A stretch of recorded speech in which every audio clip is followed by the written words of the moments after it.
Amigos do Sistema Rural de Comunicação do Panorama 95, hoje a gente conversa com Rogério Quelucci, ele que é palestrante há mais de 30 anos e professor universitário com experiência em temas como marketing, vendas consultivas, negociação, comunicação, coaching, psicologia positiva e também planejamento estratégico.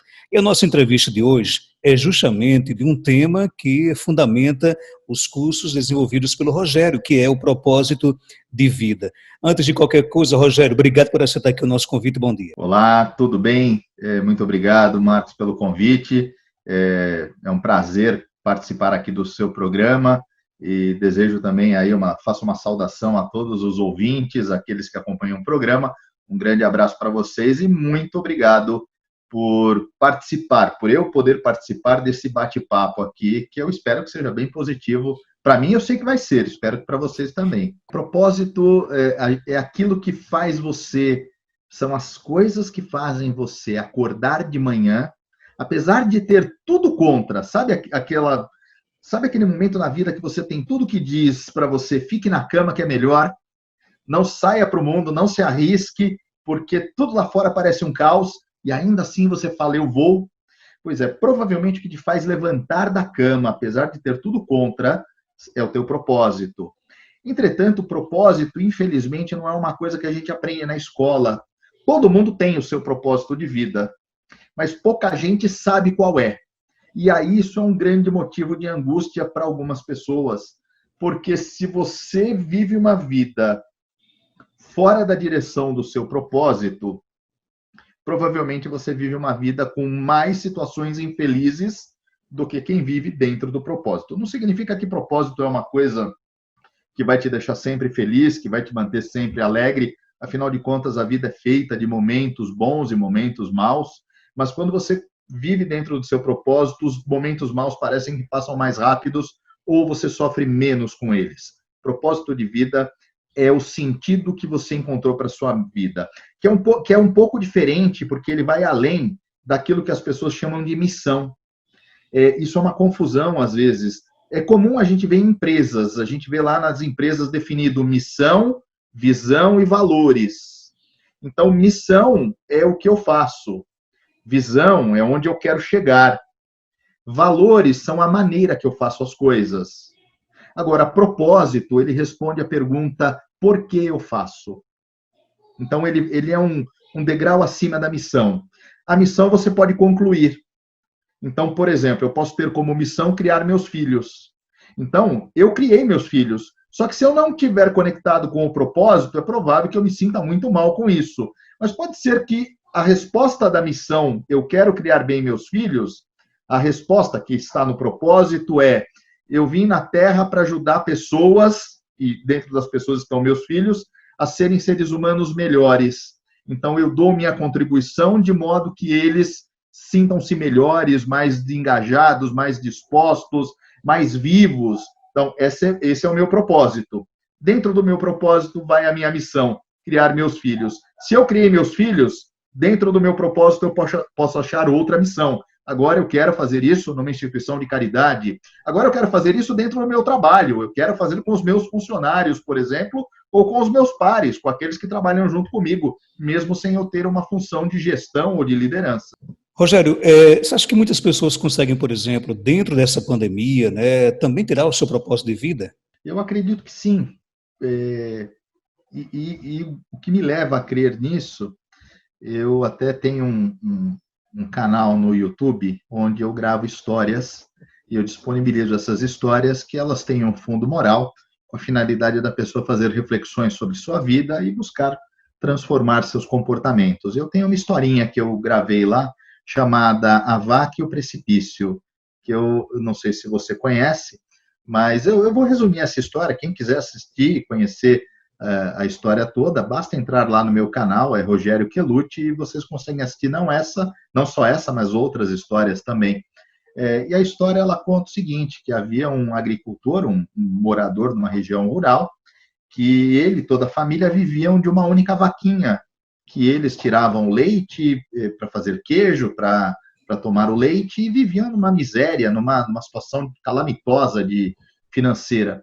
Mas, dado momento, vai um monge, um mestre, juntamente com seu discípulo, pedem lá um copo d'água, vem a situação. Pouco antes de ir embora da região, o mestre fala para o discípulo, vai lá sorrateiramente e joga a vaquinha pelo precipício, mate a vaca.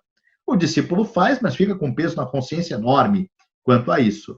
Mas ele segue junto com o mestre, passados anos, ele se separa do mestre e decide voltar na região lá, por conta do peso na consciência, querendo reparar o erro feito de ter matado a vaca. Só que quando ele chega lá, ele descobre que agora havia plantações, pomares, horta, gado em abundância. A região agora era próspera, a propriedade era próspera. A casa não era mais um casebre, era um casarão bonito, e a mesma família morando lá. E ele se aproxima e pergunta, poxa, o que aconteceu? Que houve essa mudança tão radical em alguns anos? E o dono da propriedade diz, pois é, quando vocês estiveram aqui, logo depois a nossa vaca sumiu. A gente não soube o que aconteceu e nós nos vimos desesperados, achando que íamos morrer de fome. Mas daí a gente começou a plantar, que a gente nunca tinha plantado. Nós passamos a cultivar a terra, passamos a cuidar do pomar. E não é que tudo prosperou, tudo deu certo e hoje a gente vive muito bem? Bom, essa metáfora, essa história, que é uma metáfora, né, ela simboliza muito, talvez, o momento de agora. Muitos dos que nos ouvem, que acompanham o programa, talvez tenham perdido o emprego, talvez hoje se veem aí desesperados, e não é para menos, a situação realmente é preocupante, a situação é devastadora para muitas famílias. Mas o fato é que nós temos na vida sempre duas alternativas. Ou você sente e chora e lamenta, e quanto mais eu lamento, mais eu me sinto vítima, e quanto mais vítima, menos força para reagir eu vou ter. Ou então eu assumo que, horas, é o que a vida me deu por agora, então vou buscar fazer algo de diferente, como o exemplo da história, da família. Então pode ser que essa situação nos faça perceber que algumas coisas que eram guardadas para nós, que nós tínhamos sonhos de realizar, talvez agora seja o momento de tentar de alguma maneira. Então, buscar empreender, talvez buscar fazer diferente. É provável que boa parte de nós vai passar a ganhar menos ou vai passar a ter uma relação diferente com o trabalho. Mas o fato é que todos nós sairemos diferentes dessa pandemia e muitos talvez descubram o seu propósito de vida. Muitos talvez descubram uma razão nova, um sentido novo para viver e para arriscar mais, para tentar coisas diferentes do que vinham tentando até aqui. Agora me diz uma coisa, Rogério, como é que a gente consegue descobrir o nosso propósito de vida? Existem algumas dicas, por exemplo, que você possa dar para a gente, para quem está em casa nos ouvindo? Existem dicas, inclusive eu separei aqui alguns dos livros. O Marcos comentou, eu sou professor universitário, eu ministro cursos em universidades aqui da cidade de São Paulo, cursos de pós-graduação, de MBA, e onde eu falo muito sobre planejamento estratégico, sobre vendas consultivas, negociação, e inclusive eu dou aulas de coach, eu ensino nos cursos de pós-graduação para formar novos coaches, eu dou aula. E então eu indico muitos livros para os meus alunos, e se me permitem, eu vou indicar aqui um livro que eu julgo ele muito relevante, que é o livro Propósito, do autor chamado Joe Heyman. Ele é um publicitário norte-americano que ele trabalha ensinando empresas a descobrirem o seu próprio propósito. Então, lembra que eu falei na primeira pergunta? Tem empresas que definem sua missão, sua visão e seu valor. Só que tudo isso pode ser mutável, ele se transforma com o passar do tempo. O propósito ele é perene, ele pode ser o mesmo desde a fundação da empresa para uma empresa centenária. Então, o propósito ele é imutável. Aqui ele ensina a identificar o propósito nas empresas. Só que nós temos também formas de identificar o propósito pessoal. E nós temos aqui um autor que ele possui 2 livros. Encontre o seu porquê. É aquilo que eu falei, o propósito ele é a resposta do porquê eu faço o que eu faço. Porque, apesar de todas as dificuldades, eu ainda levanto da cama de manhã e aceito a luta diária de tentar sobreviver, de levar o provento para minha família, de dar sustento para os meus filhos. Esse livro aqui ele ensina para você encontrar o seu porquê. E esse outro livro, ele explica o que é o porquê, e ele também fala sobre empresas. Então, o autor se chama Simon Sinek, e o livro dele, o primeiro livro é o Porquê, como motivar pessoas e empresas para agir, e o segundo, como eu mencionei, é o Encontre o seu porquê. Bom, Em todos esses livros aqui, uma das formas de você encontrar o seu propósito é você analisar a sua história de vida. Você encontrar e fazer respostas, você responder coisas do tipo, o que me dá prazer? Fazer perguntas para você pensando o seguinte, determinada profissão. Então, vamos supor que você tem lá seus 20 anos de idade, está pensando na sua profissão, você entrou na faculdade, pensa aí em qual ramo você vai seguir. A pergunta tem que ser a seguinte, eu aguentaria passar 20 anos fazendo a mesma coisa? Isso para mim seria motivador? Se você desconfiar que a resposta seja não, provavelmente aquela atividade não está dentro do seu propósito. Você pode pensar no seguinte, quais são as coisas que mais me dão prazer agora? Pode ser que você fale, tocar violão. E talvez você não seja um bom tocador de violões, ou um bom violeiro. Aí você pode se perguntar o seguinte, qual é o prazer que eu identifico nos outros? Qual é o benefício que eu identifico nos outros quando eu toco violão? É o prazer, é a satisfação. Então, me faz bem vê-los sentindo prazer. Então, pode ser que o seu propósito não seja exatamente ligado ao tocar violão, mas esteja ligado ao benefício causado nas outras pessoas. Existe o principal autor de propósito, foi um psicanalista, um médico psicanalista, chamado Simon Sinek, chamado Viktor Frankl, que ele foi, inclusive, ele estudou o propósito dentro dos campos de concentração nazistas, porque ele foi preso, ele era judeu, foi preso e viu toda a sua família ser morta dentro dos campos de concentração. E ele diz exatamente essa questão de que quem encontra um porquê suporta qualquer como. É uma frase, inclusive, que ele parafraseou do Nietzsche, do filósofo Nietzsche, e ele adaptou para a questão do propósito.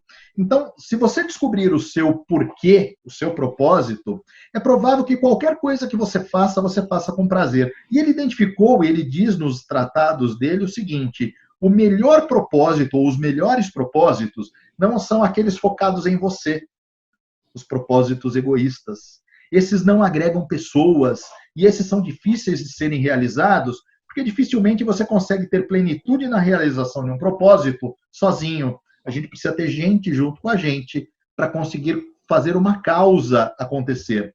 Ele diz que os melhores propósitos são focados nos outros, no mundo, na comunidade, na sociedade, nos lugares. Enfim, eu posso descobrir um propósito que me motiva, eu posso descobrir um propósito que é contagiante para outras pessoas, e não necessariamente eu preciso largar uma profissão, largar um trabalho para me dedicar exclusivamente a uma causa altruísta ou de caridade. Agora, o propósito de vida de uma empresa, ele tem que estar alinhado com o propósito de vida do seu líder ou não? Por exemplo, o líder ele pode ter um propósito de vida ou a empresa pode ter outro? Olha, você fez uma pergunta extraordinária, Marcos.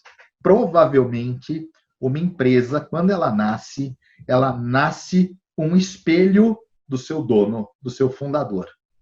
Então, é impossível, posso dizer que é impossível, uma pessoa que tem um determinado propósito de vida criar uma empresa desalinhada ao seu propósito. Ou essa empresa vai fechar, ou essa empresa vai ser vendida. Porque não tem como funcionar se não for alinhado ambas, tá? Então, quando uma empresa é criada, a origem do seu propósito está nos valores, na visão, na missão e no propósito do seu fundador ou do grupo de fundadores. Ela pode variar com o tempo? Pode, quando a empresa começa a tomar grandes dimensões. É provável que a semente do fundador continuará ali, presente, na percepção de propósito, para a eternidade. Se ela não for revendida, se não mudar toda a diretoria, se o dono estiver junto com sua diretoria, aquela linha mestra de propósito continuará presente. Então, respondendo essa pergunta, são coisas que trabalham em paralelo e que caminham paralelo na mesma direção. Então, as empresas que têm propósito de vida certamente irão enfrentar essa pandemia com mais, digamos assim, tranquilidade. Sim, eu até tenho um caso interessante. Eu estava até dando uma olhada aqui. Eu olho aqui para o lado porque eu tenho uma tela de computador grande aqui que eu dou uma olhada nas informações. E por volta do ano em 1987, a Alcoa mudou o CEO dela.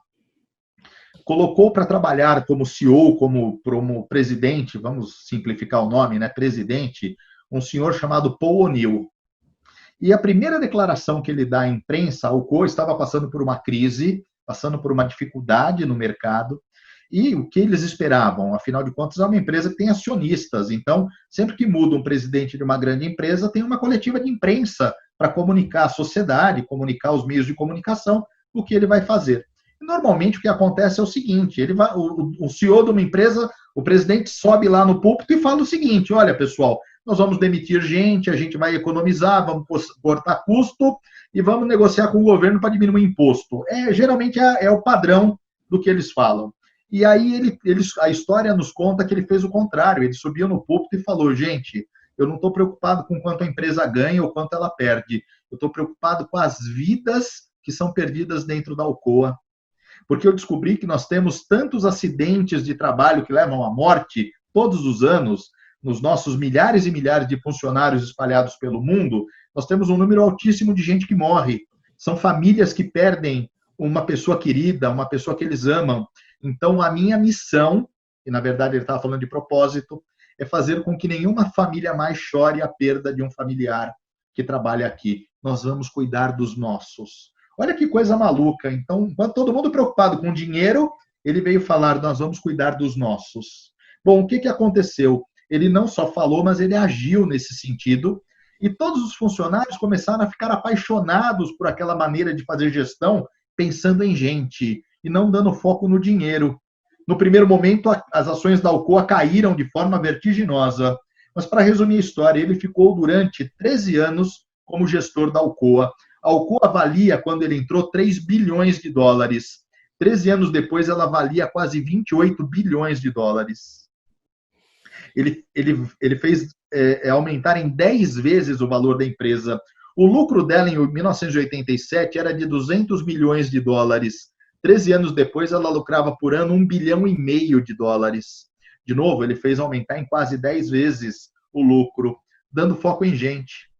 Então, as empresas que têm um propósito, principalmente um propósito focado em pessoas, em seres humanos, elas vão considerar que a sua equipe, o seu time são seres humanos que precisam ser protegidos, precisam ser amparados. Eu ouvi de um empresário, nos meus trabalhos de consultoria, ele disse o seguinte, ele falou, eu sei que eu vou ter que mandar gente embora nesse momento. Eu tenho 50 funcionários, eu vou ficar só com 20. Mas eu vou ficar com 20 para tratar bem desses 20 e os outros 30 que eu dispensar, eu vou avisá-los que um dia eu vou contratá-los de novo, porque eu quero eles comigo. Então, veja, a visão vou ter que cortar na carne, vai ser duro, mas se eu me preocupar com pessoas, provavelmente eu consigo passar por esse pântano com a água até aqui. Talvez algumas empresas, inclusive, vão fechar, como a gente sabe, tem empresas fechando. Mas aquelas que conseguirem passar por esse lodaçal que nós estamos passando, elas vão sair mais fortes, porque as pessoas que estarão com elas estarão muito mais engajadas, e esse é um ponto importante. Propósito disseminado para a equipe, para os funcionários, ela gera engajamento. E isso é importante para a gente sair de uma crise. Você traz para a gente uma reflexão bem interessante, por exemplo, de que a empresa, claro, a preocupação com a manutenção da empresa, em salvar realmente a empresa, infelizmente a economia está sendo muito abalada, mas a empresa que também passar para as pessoas a mensagem que se preocupa com a vida, se preocupa com o ser humano, ela, por exemplo, ela vai ganhar um reconhecimento da população? Aí é uma outra questão interessante, né? Se a gente pegar alguns desses autores que eu indiquei, eles fazem estudos em cima de empresas que elas não têm nem funcionários, nem clientes, elas têm fãs. Empresas que são assim, Harley Davidson, que eu tenho o prazer de dizer que eu dei consultoria para Harley Davidson aqui no Brasil.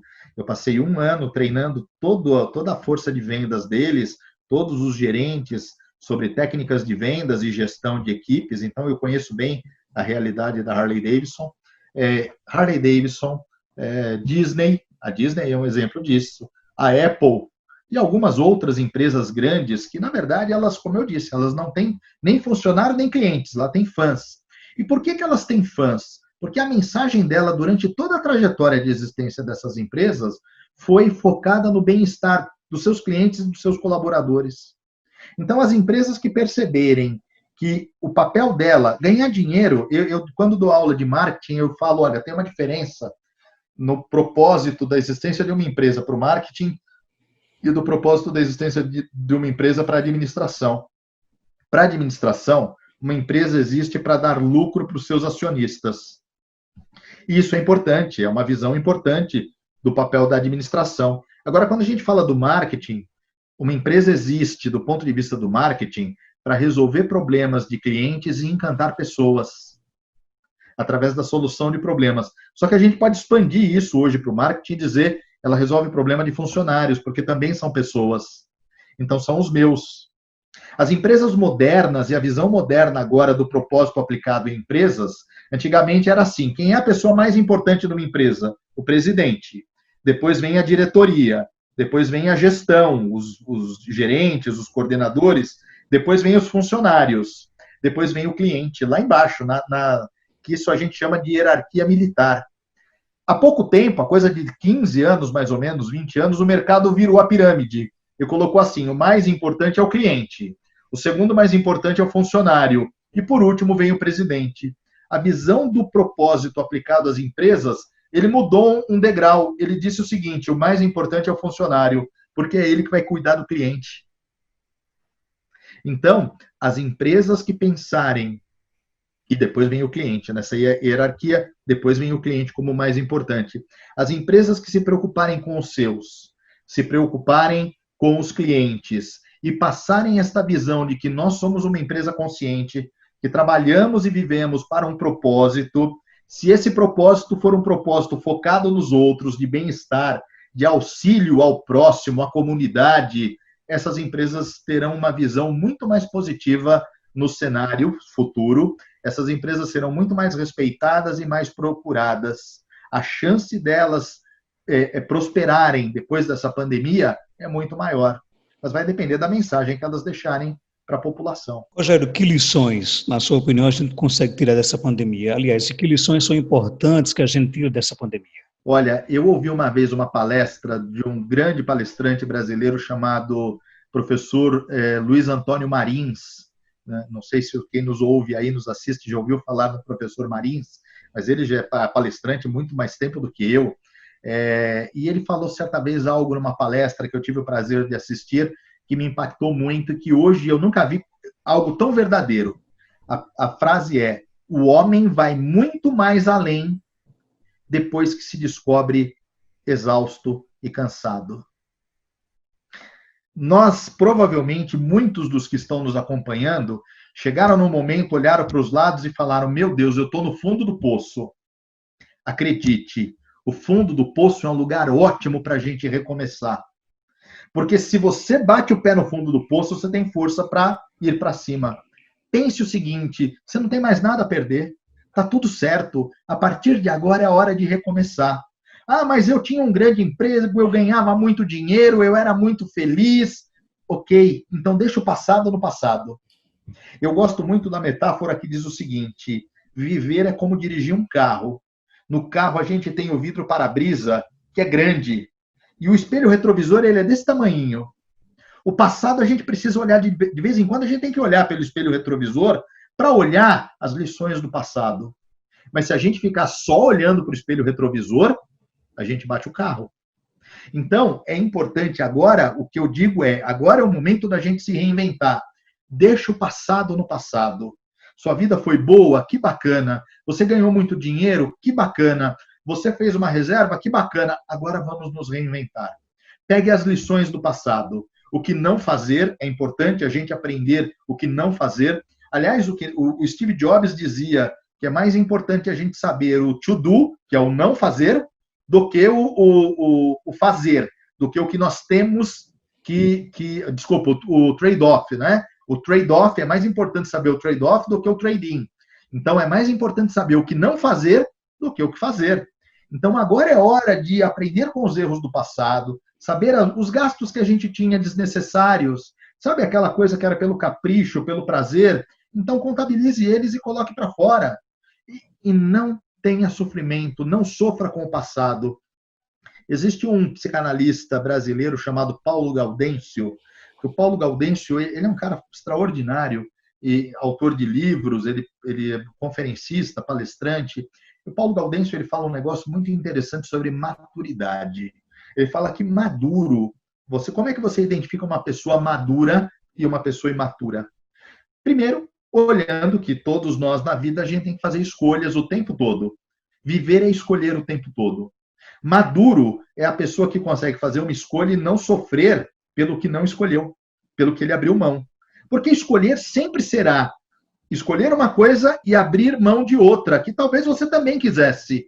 Então, nesta pandemia, nós fomos obrigados a abrir mão de algumas coisas. A gente talvez tenha sido obrigado a abrir mão da onde morava, do restaurante que frequentava, da roupa que comprava, da loja que frequentava. Enfim, a gente vai ter que abrir mão. Maturidade será olhar para o que a gente escolheu, para o caminho que a gente precisa agora traçar, olhar para o caminho que a gente deixou para trás e não sofrermos com o que ficou para trás. Eu sei que é desafiador, eu sei que é difícil para muita gente, mas acreditem, não é impossível. Se chegamos no fundo do poço, é o melhor lugar para recomeçar. Eu tenho mais força porque eu estou desapegado. Eu não tenho mais o que me apegar, então está na hora de recomeçar, de ter impulso para seguir adiante. Tem que ter coragem para tomar essas decisões? Há muita. Veja, é gozado, né? Mas eu ouvi uma vez uma pessoa falando qual que era o oposto do medo. E a pessoa disse, o oposto do medo é a coragem. E eu falei, eu ouvi na explanação, eu ouvi uma explanação sobre isso, em que a pessoa disse o seguinte, não, o oposto do medo é a curiosidade. Porque quem tem coragem pode ter medo também. Então, agora, o grande desafio é a gente vencer o medo, a gente vencer o medo. Então, como é que você faz para ter coragem? Você precisa ter curiosidade. Porque o medo paralisa de você ter coragem de agir. Então, agora é ter curiosidade. É ter curiosidade e ter fé, acreditar que é possível. Mas eu gosto muito de uma frase que eu aprendi há muito tempo, que eu vivo repetindo ela. Guarde uma coisa. Direção a gente desenvolve através de estudo, de análise, de pesquisa. Direção é mais importante do que entusiasmo, do que força ou do que velocidade. Então, agora é a hora da gente encontrar a direção. E voltando ao nosso tema principal, o propósito nos dá direção. O propósito é o que nos ajuda a direcionar as velas do nosso barco para a gente conseguir seguir o caminho certo. Então, agora é a hora de encontrar uma direção. O que eu adoro brincar dizendo o que eu quero ser quando eu crescer? Uma vez que eu sou um cara baixinho, eu tenho 1,67 m de altura, então eu vivo brincando dizendo o que eu quero ser quando eu crescer. Né? Mas talvez crescer para cima eu não vou crescer mais. Mas quem sabe crescer aqui ou crescer aqui eu ainda possa, né? Então, o que eu quero ser quando eu crescer? Então, para eu ser o que eu quero ser daqui a 1 ano, 2, 3, eu preciso acertar a direção. Depois que eu acertar a direção, porque não adianta eu ser entusiasmado, afoito agora, sem ter a direção certa. Senão eu posso perder dinheiro, eu posso perder energia, eu posso me desgastar e não chegar em lugar nenhum. É a grande falha da maioria dos empreendedores. Isso antes mesmo dessa crise que nós vivemos, boa parte dos empreendedores empreendiam errado porque não analisavam a direção certa. Tinham energia, tinham entusiasmo, tinham fé, mas estavam na direção errada, porque não se qualificaram da maneira correta, não tinham as informações necessárias para acertar a direção e ir no caminho certo. Obrigado, Rogério, por sua participação. Foi uma alegria imensa conversar com você aqui no nosso programa. E, para fechar, que mensagem você deixa para quem está nos ouvindo nesse momento? Eu acho que a mensagem principal, falando sobre propósito de vida, é acreditar que a gente pode viver dentro do nosso propósito em qualquer lugar, em qualquer situação. Você pode ser um catador de material reciclável nas ruas da sua cidade e ainda assim você ser uma pessoa feliz, plena e equilibrada. Gosto muito da frase que diz: eu não tenho tudo que amo, mas eu amo tudo que tenho.